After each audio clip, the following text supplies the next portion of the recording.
ओडिशा के बालासोर में हुए भयानक ट्रेन हादसे में अब तक 280 से अधिक लोगों की जान जा चुकी है। 3 ट्रेनों के टकराने की इस भीषण दुर्घटना ने सारे देश को झकझोर कर रख दिया है। इस हादसे पर हर पल नई अपडेट आ रही है, लेकिन जो सवाल सबके जहन में है वो ये है कि आखिर 3 ट्रेनें एक साथ कैसे टकरा गई, इतनी बड़ी लापरवाही हुई कैसे। रेलवे सूत्रों से जो जानकारी सामने आई है वो हम आपको बताते हैं। रेलवे के वरिष्ठ आधिकारिक सूत्र बताते हैं कि ये दुर्घटना सिस्टम कोलैप्स का नतीजा है। ये दुर्घटना इतनी भयावह नहीं होती अगर सिस्टम काम करता।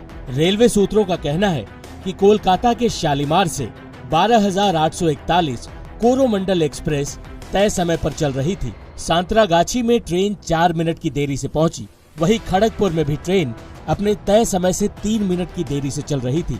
उसके बाद ड्राइवर सतर्क होकर ट्रेन की स्पीड मेंटेन करके चलने लगा। ट्रेन ओडिशा में प्रवेश कर चुकी थी। बालासोर में भी ट्रेन अपने नियत समय पर पहुंची थी।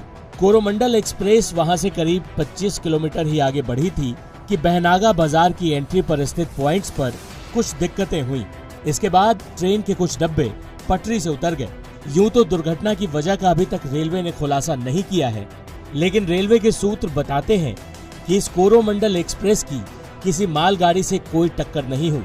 उन्होंने जो अंदाजा लगाया वो ये है कि ट्रेन के कुछ डब्बे बहनागा बाजार के एंट्री पॉइंट पर डिरेल हुए होंगे। उस समय ट्रेन की स्पीड 130 किलोमीटर प्रति घंटे की रफ्तार से रही होगी।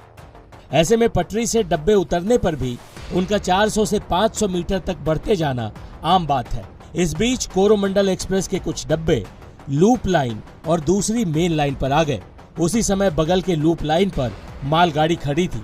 उसी मालगाड़ी पर कोरोमंडल एक्सप्रेस के डब्बे चढ़ गए। जिस समय ये हादसा हुआ उसकी जानकारी तुरंत कंट्रोल रूम तक नहीं पहुंची। उसी समय वहां से 12,864 हावड़ा बेंगलोर सुपरफास्ट एक्सप्रेस गुजरने वाली थी और दुर्भाग्य देखिए कि ये ट्रेन 3 घंटे से भी ज्यादा लेट चल रही थी। ये ट्रेन बहनागा बाजार स्टेशन पर नहीं रुकती थी, इसलिए इसे थ्रू सिग्नल मिला हुआ था और फिर ये ट्रेन 130 किलोमीटर की रफ्तार से चलती हुई डिरेल हुई कोरोमंडल एक्सप्रेस से भिड़ गई। इस ट्रेन के एक तरफ डिरेल कोरोमंडल एक्सप्रेस तो दूसरी तरफ लूप लाइन में मालगाड़ी खड़ी थी, यानी इस ट्रेन के डब्बे दोनों ट्रेनों के बीच से टकराते हुए गुजरे। इस वजह से ये हादसा भयानक हो गया। दोनों एक्सप्रेस ट्रेनों की भिड़ंत